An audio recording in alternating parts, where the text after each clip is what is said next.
In less than 14 hours, Hurricane Milton will make landfall on the western coast of Florida.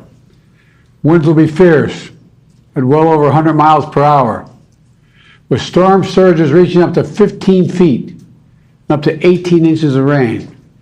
It's looking like the storm of the century. I'm here with leaders of my administration who are in the front lines preparing for this storm and will brief me in our latest efforts. To save lives and livelihoods, I want to emphasize a few things. First, many communities in Hurricane Milton's path do not have a moment to catch their breath between Helene and Milton. 2 historic storms in 2 weeks. I want to thank everyone who has followed local guidance to evacuate ahead of landfall. I know it's really tough leaving behind your home, your belongings, everything you own, but I urge everyone in Hurricane Milton's path to follow all safety instructions as we head to the next 24 hours. It's literally a matter of life and death. Second, for the last week, my team has done everything possible to prepare for this storm. I immediately approved emergency declarations in Florida and the Seminole Tribe in Florida. I also surged search and rescue teams, water, food, power generators, ambulances to the region. In my direction, Administrator Criswell will be in the State Emergency Operations Center in Florida tonight. And Kamala and I are going to keep pressure on the companies so prices stay stable on gasoline, flights, and goods people need. Finally, we're teaming up with state and local officials to support impacted communities. I spoke with the Florida Governor DeSantis, with Mayor Castor, the Tampa Mayor, the Clearwater Mayor, Rector, and the Pinellas County Chairwoman, Peters. I offer them everything we need, everything we have, everything they need. And I made it clear to them they should reach out if there's anything more they need. I gave them my personal phone number here at the White House to contact me directly if that's necessary. Let me close with this. I want to thank the governors of all the affected areas over the last couple weeks. Florida, North Carolina, South Carolina, Georgia, Tennessee, Virginia. We've been in constant contact, and they've been very thankful and appreciative of the help the federal government is providing. And I'm appreciative of all they're doing as well. And I've told them to contact me with anything else they need. We have made available an unprecedented number of assets to deal with this crisis. We're going to continue to do so until the job is done. But now I want to be clear about something. For the last few weeks, there's been a reckless, irresponsible, and relentless promotion of disinformation and outright lies that are disturbing people. It's undermining confidence in the incredible rescue and recovery work that has already been taken and will continue to be taken. And it's harmful to those who need help the most. There is simply no place for this to happen. Former President Trump has led the onslaught of lies. Assertions have been made that property is being confiscated. That's simply not true. They're saying people impacted by these storms will receive $750 in cash and no more. That's simply not true. They're saying the money is needed for this crisis is being diverted to migrants. What a ridiculous thing to say. It's not true. Now the claims are getting even more bizarre. Congresswoman Marjorie Taylor Greene, a congresswoman of Georgia, is now saying the federal government is literally controlling the weather. We're controlling the weather. It's beyond ridiculous. It's got to stop. In moments like this, there are no red or blue states. There's one United States of America, where neighbors are helping neighbors. Volunteers and first responders are risking everything, including their own lives, to help their fellow Americans. State, local, and federal officials are standing side by side. Let me repeat, no one should make the American people question whether their governments will be making sure that this disaster, when it strikes, they'll be there. We will, all of us.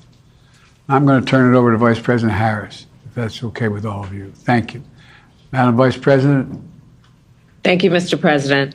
And Liz, thank you for the work that you have been doing. As the President said, we've been working around the clock to prepare for Hurricane Milton and to ensure that people are safe, including ensuring federal, state, and local resources are being coordinated in a smart and efficient and effective way.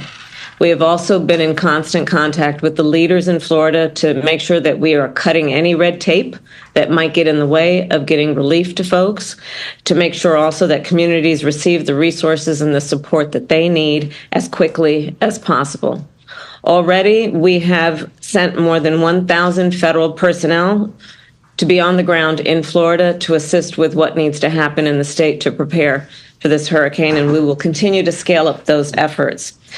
To the people of Florida, and in particular the people of the Tampa region, we urge you to take this storm seriously. As has been said before, this is a storm that is expected to be of historic proportion. And many of you, I know, are tough and you've ridden out these hurricanes before. This one's going to be different. And so we ask you that by every measure, understand it's going to be more dangerous, more deadly, and more catastrophic. So please listen to your local officials. They know what they're talking about. They know what they're doing. And if you are told to evacuate, please evacuate immediately. Do not wait until it is too late. And in the hours and days ahead, President Biden and I and our administration will continue to do everything we can to protect the people who have been in the path of this storm. And once the storm has passed, we will be there to help folks recover and rebuild, as we continue to do for those communities in Florida, Georgia, North and South Carolina, and across the Southeast who have been devastated by Hurricane Helene.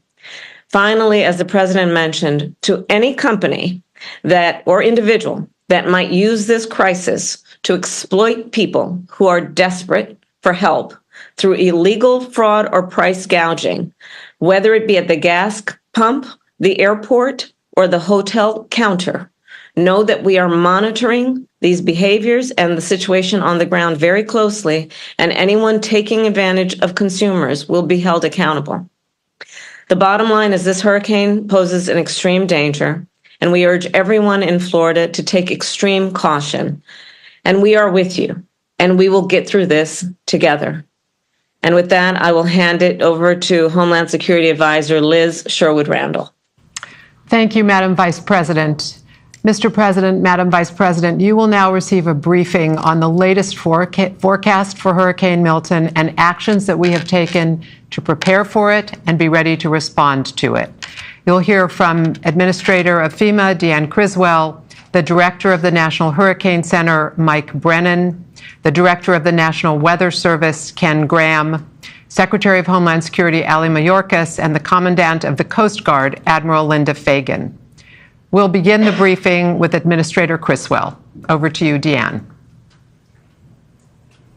Thank you, Liz. Mr. President, Madam Vice President, I just want to assure you we are taking this storm very seriously. As you will hear from Dr. Brennan shortly, Milton is currently a Category 4 storm and will remain a hurricane as it crosses over Florida. At your direction, Mr. President, I will be traveling down to Tallahassee tonight to embed at the state EOC to meet with my team as well as our state partners.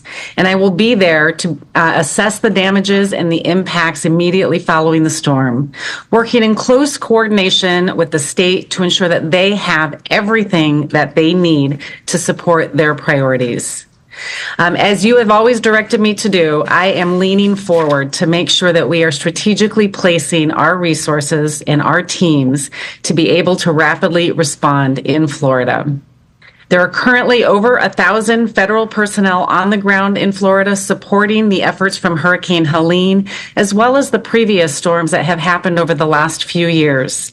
And I have directed, at your direction, an additional 1,200 search and rescue personnel from FEMA, the Coast Guard, and the Department of Defense to stage in Florida so they are ready to take action as soon as Milton makes landfall. This also includes 30 high water vehicles, helicopters, as well as boats to be able to go in and support the counties and the states as needed. I've also moved over 500 ambulances to help assist with the response, 6 incident management assistance teams one specifically into Tampa and others throughout the region, multiple power assessment teams, and dozens of medical facility assessment teams so they can go in and check on the health and medical facilities as soon as the storm passes. And Mr. President and Madam Vice President, I have also moved millions of meals and liters of water into Florida to be able to support any of those immediate needs. I really appreciate, Mr. President and Madam Vice President, your continuous effort to help lift up the warnings and the guidance that you just gave about what people need to do in the path of Hurricane Milton. This is an extremely dangerous storm, and we need all of the residents that are in the path of the storm to listen to their local officials. They will tell you if there's still time to evacuate or what you need to do if you are still where you're at. They will give you the right information about what you need to do to protect yourself where you are at right now. Sometimes just traveling a few miles inland can mean the difference between life and death, and nobody has to lose their life as a result of this storm. So in short, Mr. President and Madam Vice President, I assure you we are taking this storm extremely seriously. We are focused and we are ready to support the people of Florida. Dan, you're doing a hell of a job. You always have. We've been through a lot of this together, all three of us, including the Vice President. And I have one question right now, though. What are you most worried about today and into tomorrow? And what messaging can we do to help people in the hours before it makes landfall? Mr. President, the biggest concern is making sure people have gotten out of harm's way. Over the next 24 hours, we are going to see significant winds. We are going to see storm surge. We are going to see flooding from the rain.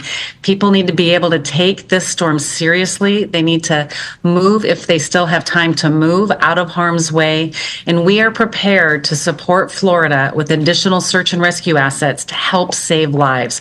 That's our immediate concern, Mr. President, is saving lives over the next 24 hours. Have you ever seen a storm like this one since you've been in charge? I think this is going to be one of the biggest ones that we have seen after it makes landfall. I mean, we saw a lot of impact from Hurricane Ian, but this one is different. This one just looks different, and I think we're going to have a lot of impacts and people that are going to need our help, sir. Well, thank you very much. Administrator Criswell? Yes, ma'am. Are we concerned about any misinformation or disinformation regarding evacuations that we need to clear up at this point? There's been a lot of misinformation out there, Madam Vice President, that's for sure. But I have not heard anything specific to the evacuations. I think that the local officials, the state officials have been very strong in getting that message out there and getting people to move out of harm's way. I was in Florida on Monday and met with the mayor of Tampa as well as the mayor of St. Petersburg, and we saw people evacuating. And so they are listening to their local officials, and that was encouraging. That's great. Thank you. I think we'll move on then. Thank you, Administrator Criswell. We'll move to Director Brennan from the National Hurricane Center. Thank you, Liz. Mr. President, Madam Vice President, good afternoon. As Administrator Criswell mentioned, we are just hours away from seeing a potentially catastrophic hurricane landfall along the west coast of Florida, with the center of Milton expected to cross the coast late this evening or very early tomorrow morning. Is a powerful major hurricane and a large hurricane at that. We are already seeing multiple life-threatening hazards playing out across Florida. We have multiple tornado warnings in effect across portions of southern Florida. We're seeing winds increasing, heavy rainfall spreading across much of the state. And conditions are going to rapidly deteriorate over the next few hours, especially where landfall is going to occur along the west coast. That's where we're expecting that devastating storm surge of as much as 10 to 15 feet above ground level, from somewhere near the Tampa Bay region southward to Port Charlotte, with significant storm surge extending hundreds of miles even farther south to the Fort Myers and Naples area. And that is why we have been supporting so many evacuation decisions to get people away from that devastating storm surge. Time is running out now for people to leave along the west coast before conditions deteriorate further. Additionally, Milton is going to be a powerful hurricane when it makes landfall and move quickly across the state and remain at hurricane intensity as it moves across Florida tonight and as it enters the western Atlantic during the day tomorrow. So that is going to bring the risk of hurricane conditions to much of the central portion of the state. We have hurricane warnings in effect from Fort Myers up through Tampa to Cedar Key along the West Coast, all the way through the I-4 corridor across Orlando to Daytona Beach, up to St. Augustine, including the Cape Canaveral area and the East Coast down to Port St. Lucie. So a large area is at risk of seeing devastating wind impacts, widespread power outages, structural damage. And that could lead to a very unsafe environment after the storm, where we tend to see a lot of post-storm fatalities in this very dangerous environment that's left. Additionally, we are expecting very heavy rainfall, 6 to 12 inches, amounts as high as 18 inches across the heavily populated I-4 corridor from Tampa to Orlando to Daytona Beach, which could lead to widespread catastrophic and life-threatening flash flooding and urban flooding tonight and into Thursday in that area. And that's an area where we lost about 16 people in Hurricane Ian to that same type of flooding. So there's a tremendous risk to both life and property there. I do want to thank the administrator and FEMA and her for her team's support and our coordination on that. And I finally want to thank the NOAA and Air Force Reserve hurricane hunters who've been flying into Milton for days now, providing us just tremendously valuable direct data that has really helped inform our life-saving forecast and warnings. So thank you, Mr. President, Madam Vice President. Mike, I know you're tired of hearing from me. I've been talking to you so much lately, but I appreciate your constant input you've given me and let me know what's going on. What more can you tell us about how the location of this storm is going to affect the storm surge in Florida?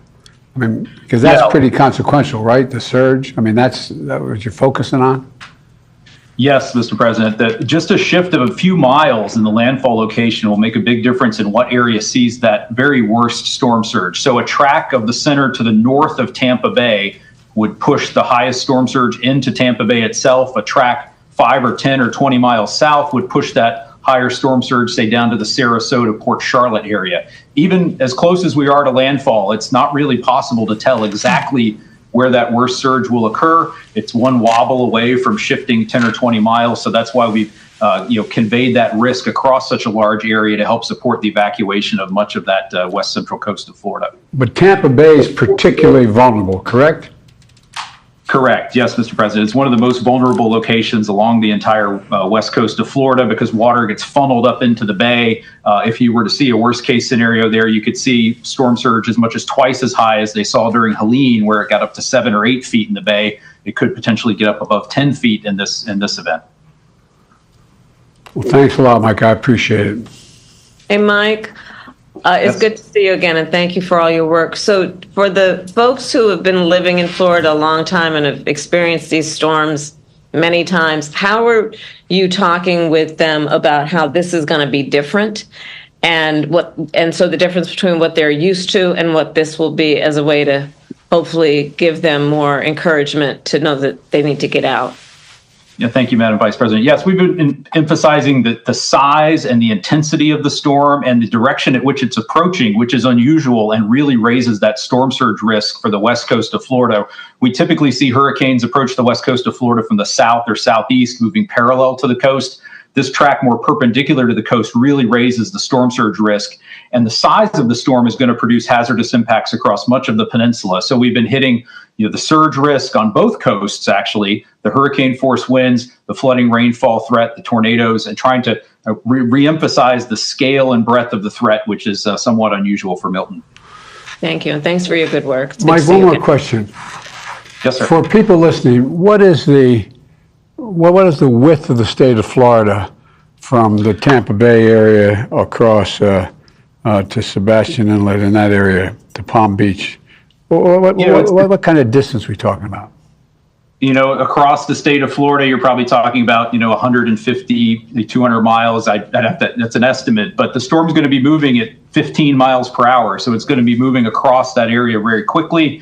And the tropical storm force winds, the 30, 40 mile per hour winds or greater now extend almost out more than 200 miles from the center. They're going to get even larger as the storm approaches the coastline. So that's going to cause those wind impacts to affect much of the state. The reason I asked the question is I think, at least for me, having done a lot of this the last 3 years, emphasizes the consequential damage this storm can do. I mean, it's going to enter Florida on the west as a hurricane and leave as a hurricane. And that's pretty unusual. Anyway, thank you. Yes, sir. Thank you. Thank you so much. We will move on now to the National Weather Service Director, Ken Graham. All right, thanks, Liz. I appreciate it, and wanted to thank Administrator Criswell for everything through this, and Dr. Brennan as well. The Hurricane Center has been really focused on this and on it with such a great forecast the whole way. I just wish we could minimize those impacts, but that doesn't look like what's going to happen. So, Mr. President, Madam Vice President, we continue to work at the National Weather Service with our federal, state, and local decision makers during the storms. Look, we actually have our scientists embedded with FEMA, the state and local emergency operations centers, and we also have our scientists embedded with the U.S. Coast Guard District 7 to really help out with these decisions to make sure they're right there to answer the questions as they come up. They're covering really the subtleties, as you've mentioned in this forecast. Dr. Brennan mentioned those small changes can make a big difference. Little wiggles really do matter. Those small wobbles make a difference in the storm surge. And all these big storms, they wobble and wiggle all the way in. We'll see that happening as this gets closer to landfall. So as Administrator Criswell said, listen to those local officials. I can't stress enough, 30 years with NOAA, 30 years in the Weather Service. This is a particularly dangerous track. People really need to be getting into their safe locations as the impacts start deteriorating really quickly over the next few hours. Words really matter in these storms. Even if the winds decrease somewhat near landfall, we really try to avoid words like weaken. It really gives a false sense of security to the public. So we really want to stress that no matter what happens to that, the wind speed in the system, catastrophic impacts will result either way. The size of the wind speed, the actual size of it will be expanding, as Dr. Brennan was saying. So much of that impact will cover most of the peninsula.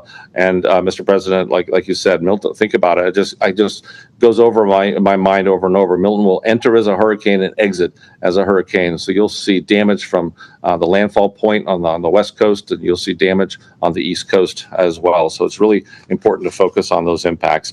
Again, seeing those impacts on both coasts. We're really starting to see the impacts as we speak. I was just looking at the radar before doing this meeting here, and we've got tornadoes already touching down in some spots in Florida, and some have been confirmed that have touched down as well. And about 90% of those tornadoes occur on that right front quadrant of a tropical system. So we're really, our folks are at the Weather Service are on duty 24 hours a day, watching that radar to make sure that we can get those warnings out quickly to people so they can take cover.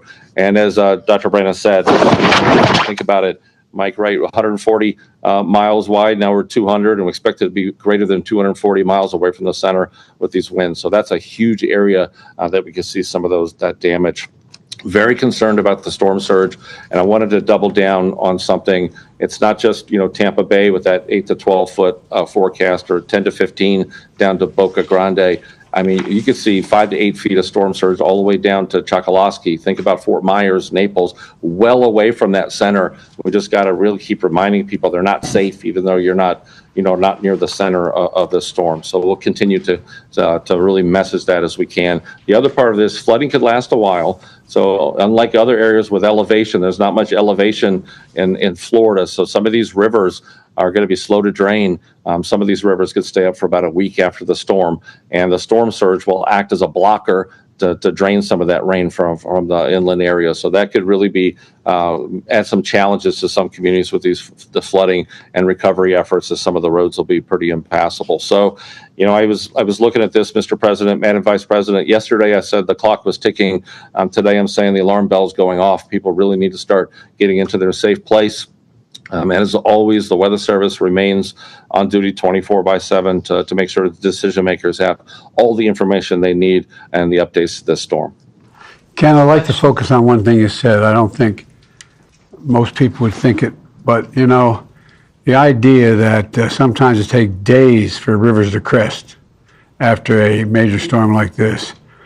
Are there any particular areas of concern that that are related to this type of flooding?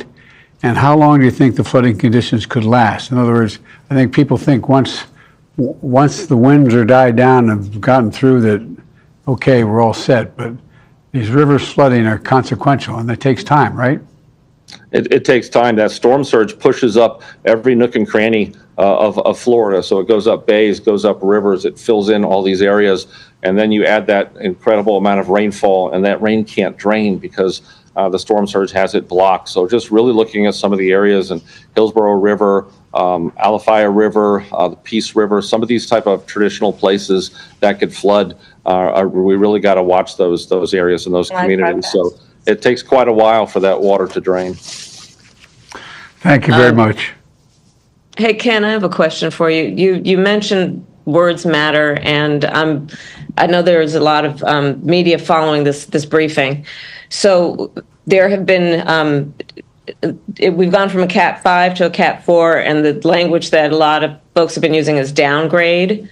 But it sounds like you're cautioning us that may communicate a sense that the danger is lessened when in fact it's not. Can you talk a little bit about that? Because I know a lot of folks are watching right now and would love to have your feedback on how we should be talking about this. Yeah, we need everybody that communicates to the public to be on the same page with the words, because I've 30 years of doing this. I've seen this so many times. People will think, oh, it was a Cat 5, now it's a Cat 3. That's not a reason to relax. It's not weakened. That's not diminished. That means that we've expanded the wind field. The impacts don't change associated with that. And I've seen this in Hurricane Florence and other historic hurricanes. So we have to be mindful of the words that we use and focus on those impacts. Those impacts haven't changed no matter what the wind speed does over the next 24 hours.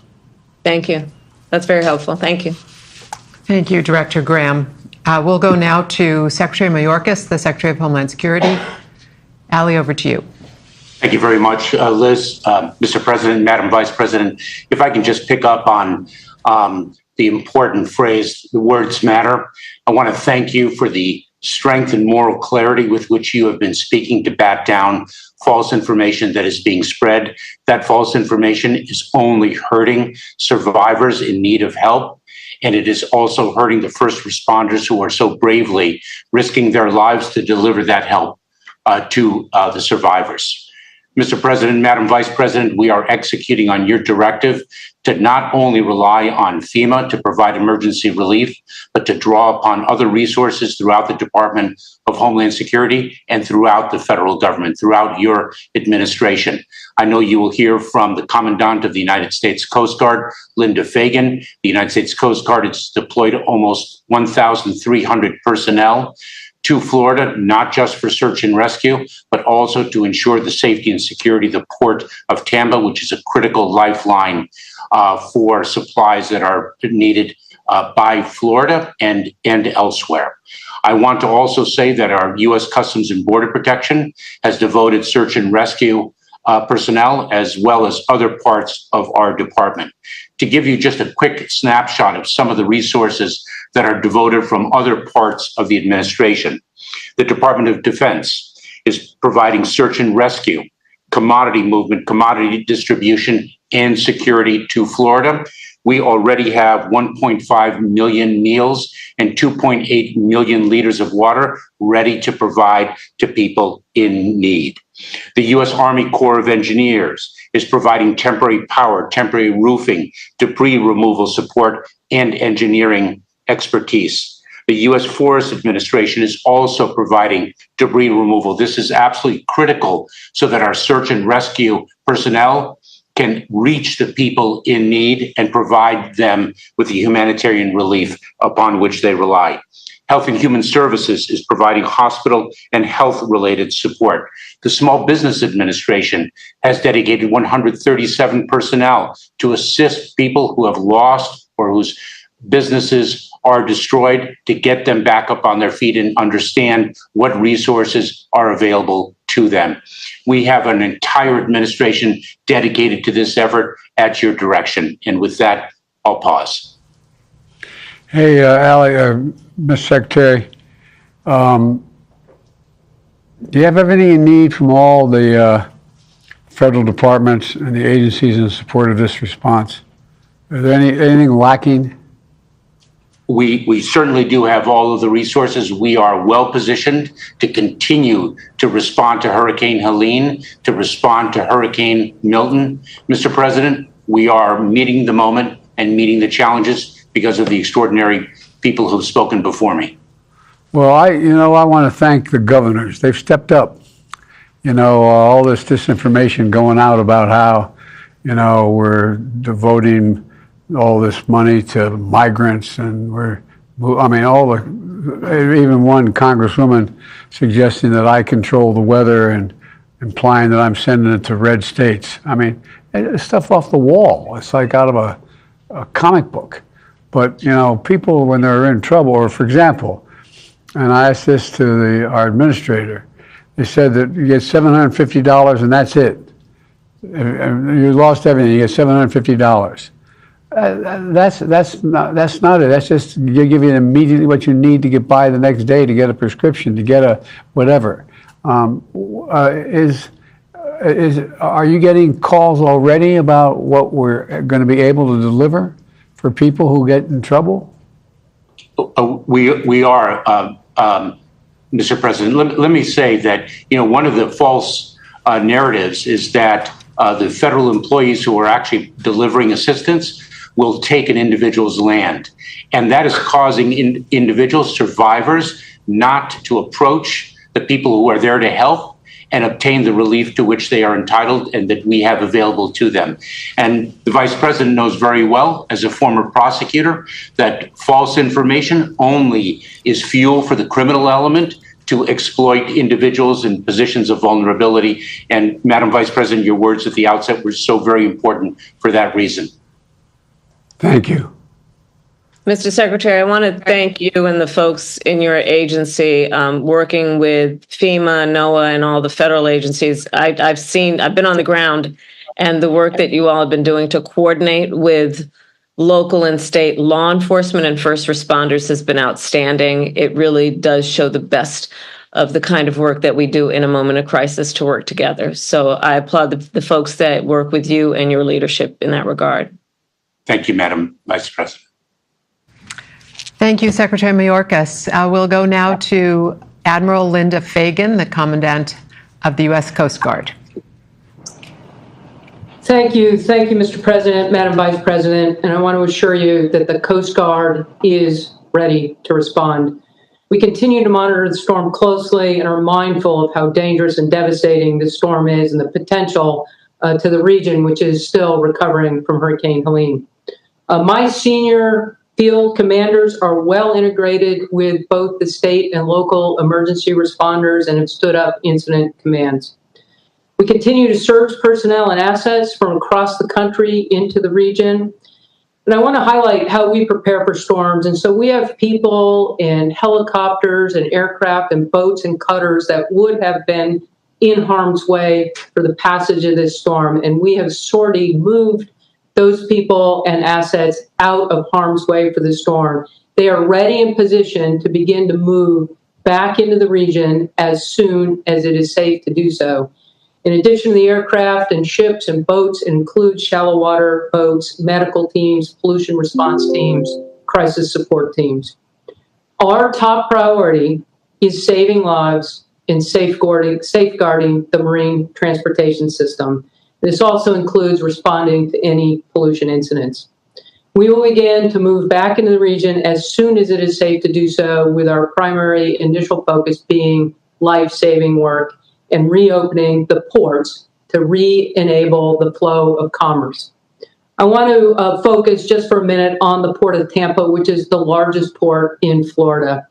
And depending on the impacts of the storm, there could be some impacts to the port and commerce flow.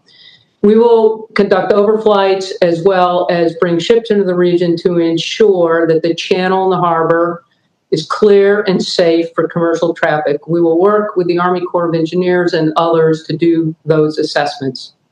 We'll work to reestablish the aids to navigation constellation and work with the pilotage in the area to ensure that ships are able to move safely in and out of the Port of Tampa.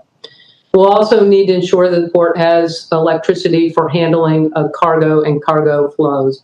So I share this with you, Mr. President, because we are myopically focused on regaining commerce flows into the Port of Tampa once the assessments are able to be made. It does take a little bit of time, but we will move with all urgency to ensure that Tampa is reopened for commerce and commercial flows. We continue to monitor the storm closely, and a number of our briefers have spoken on the need to heed the evacuation orders. And just like to emphasize that my first responders, and as one of the critical first response agencies towards a hurricane response like that, my first responders have moved out of harm's way and are not in the path of the storm. They are ready for immediate reconstitution into the area, and you will see them moving quickly. But as the storm effects come on, people really need to move into safe positions so that they do not lose their lives. Mr. President, your Coast Guard is ready to respond, and we are well positioned for that. Thank you, sir. Admiral, one of the things that I don't know whether people have not been through any kind of hurricane in the past may not understand is that when the rainfall and the flood surge are significant, but these elevated water levels are likely to be accompanied by large and destructive waves. It's not just the water rising, there's significant waves. And what do you anticipate, if anyone else wants to respond, what do we anticipate in terms of the wave damage that's done? Not just the water rising, but these waves, large waves coming in. Sir, I'll just touch on the impact of the water and the flow and significance of any kind of increased water flow, storm surge, whether it's wave driven or otherwise. It creates conditions that are incredibly hazardous to life. People can't swim or save themselves, which again just emphasizes why it's so critical that people evacuate and get themselves out of harm's way. And that allows then for the assessment with regard to any property or property impacts. I know search and rescue is obviously the #1 priority immediately after the storm, but we know that the Port of Tampa is critical for the state and the state's economy and the region as well. What can you and the Army Corps of Engineers do to get the port quickly reopened once this storm passes through?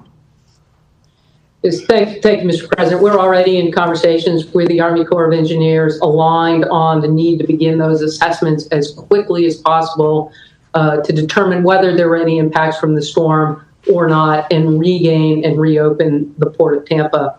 The Port of Everglades is also a critical port on the east coast of Florida. The Port of Everglades remains open for fuel tankers to ensure that commerce continues to flow into the state from other ports that are not in the direct impact of the storm. But, sir, I assure you, we in the Corps of Engineers are already in conversation with regard to what it will take to reconstitute the Port of Tampa, and we will lean into that work as quickly as possible.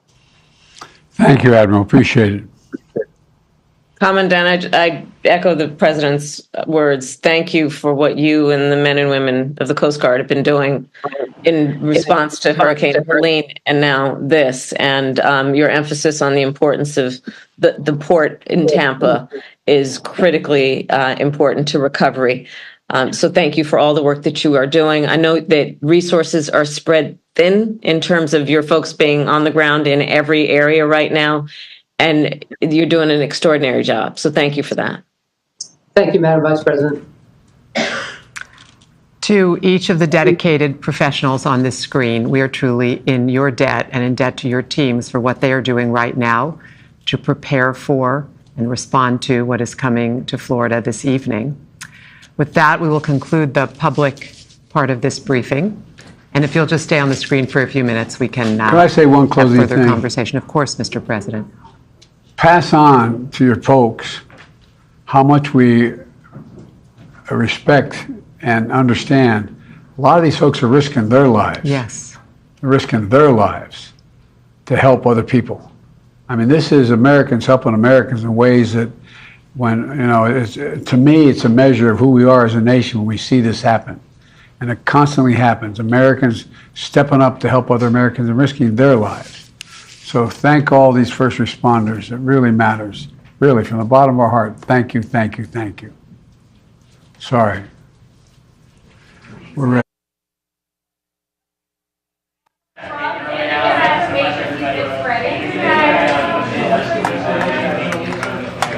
How was your time?